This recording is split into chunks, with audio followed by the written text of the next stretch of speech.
Hey everybody, it's Tox from Crits Happen. Thanks for watching. Welcome back. I have a new app game video to share with you today from a company called Gameloft. If you play a lot of app games, you probably know who they are. They're probably most famous for their Dungeon Hunter series, and it is a ARPG, action role-playing game, very much like Diablo. It's kind of gritty, and it's a combination of playing levels, killing monsters, getting loot, leveling up, and killing more monsters, wash, rinse, and repeat. It's a great series. I think it's on Dungeon Hunter 4 or 5 right now. Right now, we're looking at Dungeon Hunter's Champions. Now, this is an interesting game because this is a game that is really trying to be all things to all people. So as you can see here, there is a campaign with menus, different levels, normal, hard, legendary. You spend energy. One thing I want to note really quick, I have played this game a lot and I haven't run out of energy. I haven't even gotten down to my maximum energy. You'll see here that I have like 250 something of 35 as my maximum. This game gives you a lot of energy. I mean, there's really, for a freemium game, I feel like it maybe even gives you more than it probably should. But there are plenty of other things to spend your money on. There is a story. It's kind of basic. I'm not going to really get into that too much. This is a typical scenario you're seeing here where you pick one main champion to control and you have 3 other champions that can fight with you. Now, when I say being all things to all people, this is not all this game is. This is not just a cartoony version of Dungeon Hunter. While it can be, and there is a lot to explore here. And I mean a lot. There are synergy traits, as you can see here. The additional heroes that you pick are going to provide you synergies to work with your team and help you in different situations. And that's an important thing. There's also the color wheel, which you may have seen in other games, where blue beats green, green beats red, red beats blue, things like that. Light beats dark, dark beats light, all those fun things. In this case, red beats green, green beats blue, blue beats red. There is also a dark and light chain, although that's not depicted for some reason on the main screen there. So you see here you have free control. There is an auto button at the bottom. Interestingly, most games I see that have that auto button also have a ×2 or ×3 speed. If you'll notice, there's actually an X 0.5 button at the bottom. That's kind of unique and interesting. This game, because each of your champions operates differently, you have 3 different abilities plus a main attack and then a healing potion you can use. There are actually some times in the game where it helps you to hit that 0.5 and allows you to kind of maneuver in, I don't want to say bullet time, but slow motion, so to speak. As you can see, the graphics are beautiful. The perspective changes in different areas, which is really kind of neat. I like that a lot. And it is a very cartoony style graphic game. If you're familiar with the Dungeon Hunter games, or just any of Gameloft's games, they actually do a really, really good job on graphics. And this one continues. I really think the graphics knock it out of the park. Now, this is being played on an iPhone X. I have noticed, even when having all my other apps closed down, there can be some slight glitchiness here and there. I'm hoping those are just bugs that get worked out over time, but it is something that I've seen here and there. Now, let's get into the being all things to all people. It's not just jump into a scenario and fight your opponents. There is a whole nother thing called an arena, which is a 4-on-4 battle, which is PvP. And these are put into the campaign to help teach you about them, but they can also be selected on their own, and you can fight in an arena against other players in real time. Now, right now, it feels not much real time. It really feels like you're fighting against their team, not them as people. So that may change over time. But you see here, this is much different. There's not an open area that we run around. This is an enclosed space that you're fighting against each other. And this is really cool because you can get, obviously, PvP gear. You can get different elements to help, raise up and level your heroes. This does have a traditional attack, get loot, consume that loot to level up, and then continue to do that. And, of course, there's things you can only get by fighting in the arena. There are things you can only get by fighting in the campaign mode. And there are things you can only fight by the MOBA. Yes, there is a MOBA piece to this game as well, Multiplayer Online Battle Arena. So you can see already, if you're someone who likes dungeon hunting games or ARPGs, there's some stuff here for you.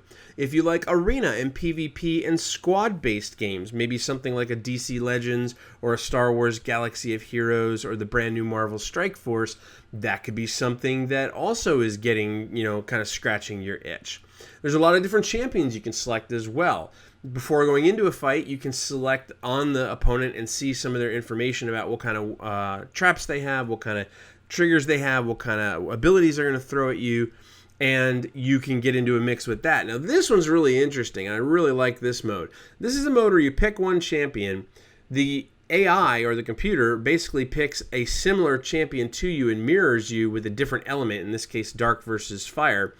And you are on a race to see who can kill the most minions. You'll see at the top there's a little tracker with me on the left and my opponent on the right.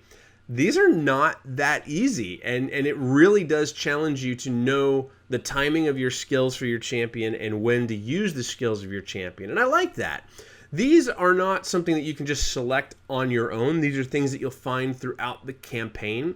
I'm hoping that as we progress, I'm already on board 4 out of I'm not sure how many, but as you progress, this may be a mode that you will be able to select on your own, which I think is kind of interesting. I think this could be a really cool PvP type thing as well, where if you're going against someone else in the same arena, trying to rack up the most kills.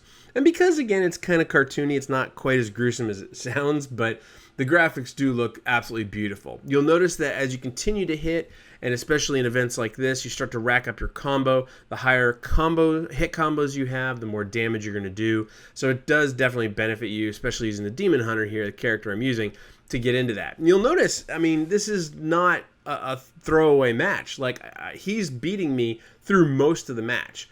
And I have to start to learn how to use my skills at the right time to jump in and get the kill shots and make sure that I'm going to start winning. And I do end up doing that here at the end, which is really nice. You can once you get more familiar with your champions, you can get a little more comfortable with getting in situations like this. But I think that it's really cool that it offers you different modes to be able to try out your champion and not just run in and hack and slash, right? This technically is a hack and slash what I'm doing right here, but it really does teach you how to use your skills to the best and most efficient way, which is an important thing. I think a lot of app games today don't really help you and guide casual or new players down the road of how is the best way to play my character and how can I learn more about my character. And I think these modes are a very fun way of helping you develop more with your character. You'll see some of the gears that we get here during the game. Or some of the gear we get, and that's all upgradable. We'll show you in a little bit.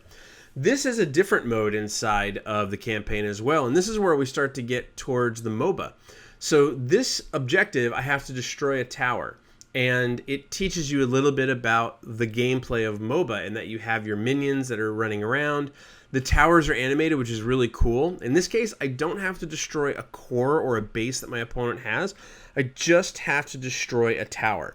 So it eases you into it. If you've never played a MOBA before, it kind of says, hey, this is what you can do. If I were to run into that area, I'm going to get shot by that tower and it's going to hurt. But in this case, I can come in and just go to town on the tower.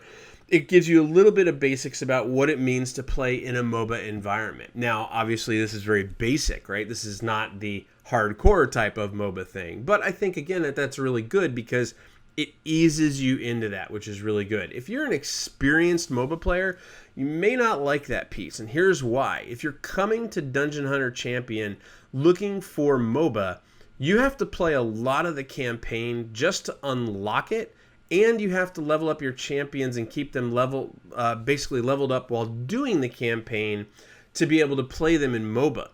So you'll see here that you can summon additional heroes. It's based on a star system. A lot of the lower end, these common ones that we're summoning here, are ones that you're going to use as materials to raise up your major champions. And not all of these characters are able to be used in the MOBA. So there are some specifically used for leveling up your champions. And a big part of that may detract from a traditional MOBA player. A traditional MOBA player may not want to come in and have to grow and summon and evolve their champions. They may just want their champions and they want to evolve them during the MOBA match itself. So it does take an interesting approach because it does force you at many times, if you want to have a higher level champion and one that works well in MOBA, to play the other arenas and play the campaign to get the summoning abilities to get better things. And that's an interesting take on it.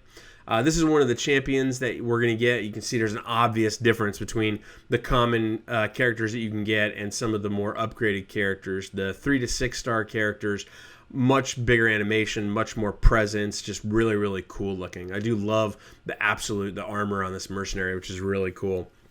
Now, that's one thing to be said. You'll see this Mercenary is a blue Mercenary. You can actually get all of the characters in all of the different levels, so you can get a red Mercenary, a yellow Mercenary, a purple Mercenary for dark, a blue Mercenary, a green Mercenary. You can get spearmen in different colors. You'll see I have some characters that are different colors that are the same characters. It's an interesting aspect to it because you may have one that you really, really like, but it may be a fire-based hero, and when you're going up against something else that can hurt you from a fire base, you may not want to do that. So you may want to find a similar hero in another element, which again feeds to the whole collector mentality. You'll see here there is a bit of grinding to get equipment. Equipping that equipment, there are set bonuses. All of this will lead to your battle rating, your BR, which is basically your power and how strong your champion is. You can level up all of those pieces of equipment as well. So aside from just getting a piece for each slot, you do also have to upgrade them. Upgrading them just costs gold, but one of the downsides to that is you can fail in upgrading. So just because you click the upgrade button doesn't mean that you're going to be able to upgrade, which as you get into higher levels and more legendary gear, that can be challenging. So let's talk a little bit about the MOBA now. So the MOBA is 5 versus 5. I have some concerns about it right now, and this is where I get into I really like this game, but I think that there's a lot more potential for what it can become. You'll see here that I can invite friends and members of my guild to a 5 versus 5.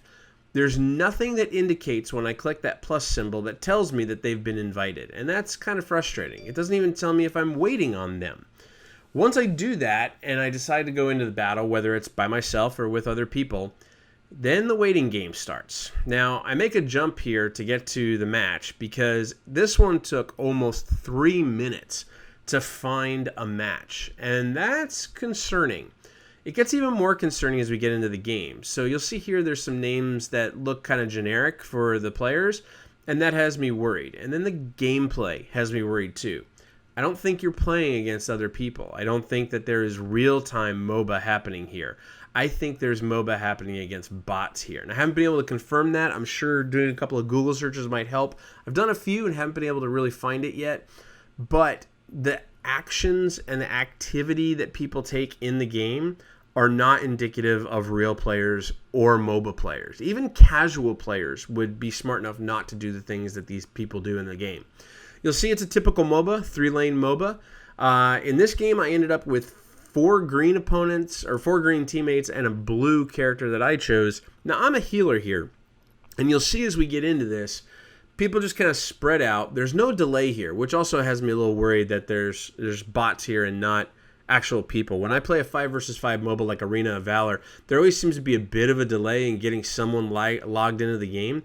That worries me right there, that I run over a health bar when I'm at full health and it lets me take it. In traditional MOBAs, that does not happen. You're not able to take a health bar when you're at full because you don't want to steal them from your teammates that may need them. So that's something that I'm hoping can be improved upon as time goes on. I'm doing a little bit of jungling here just to get a level because I wanted to see what the opponents are going to do. And they come in a little hard here. But you'll see really quickly as I move over, I'm not a DPS, I'm not a tank. Hopefully players would know that. These guys just stand there and take it. And that makes me think it's bots. Now, it's fun. It's cartoony looking. So as a MOBA, it looks a lot different than most of the things on the market right now. I mean, there are cartoon graphics from MOBAs out there. Arena of Valor has great graphics. But this really does feel cartoony like it's almost childlike in some cases, but it's cool childlike. It's not like baby childlike, and not that there's anything wrong with that, but I'm just saying that from a display perspective, it does offer a different aesthetic than what most MOBA games out there do. I love that the towers move and look like they're alive. I think that's really unique and really cool looking. you'll see here that it becomes really easy to progress on inside the game. So if you are new to MOBAs, I would definitely recommend this. I think it's a great introduction type game to MOBAs. If you're a hardcore MOBA player, I don't think this game is going to capture you. I think for me, it's intermediary fun. It's something different. It's something unique to play around with, but it's not something that makes me feel like, wow, I gotta play this on MOBA. Like if I want to play a 5 versus 5 or 3 versus 3, I'm opening Arena of Valor over Dungeon Hunter Champions. So that is Dungeon Hunter Champions. Would love to hear your thoughts. It does try to be all things to all people. Does it succeed? That's for you to tell me. I think it does succeed on several levels. I think it has some good opportunity for the future and what it can be. And knowing that it's Gameloft and that they have, quite frankly, a lot of experience and a lot of resources to throw at it, I think that could be really good as well. So let us know. Leave your thoughts below in the comments. Would love to hear what you have to say about Dungeon Hunter in general and Dungeon Hunter Champions. You can also chime in on social media by searching for us on Facebook, Twitter, Instagram, all the interwebs by searching Crits Happen. And of course, please like, subscribe, share this video, let your friends know what you're watching, let them know what you think about it and what you like and what you don't like. If there's other app games you'd like to see me do reviews on or overviews on from Gameloft or anyone else, let me know. And other than that, thanks for watching. I hope you guys enjoy all of your, well, everything. MOBA, arena, campaign, grinding, everything that Dungeon Hunter Champions offers for you. Until we see you next time, thanks so much for watching. Keep rolling those dice, and we hope they're all crits.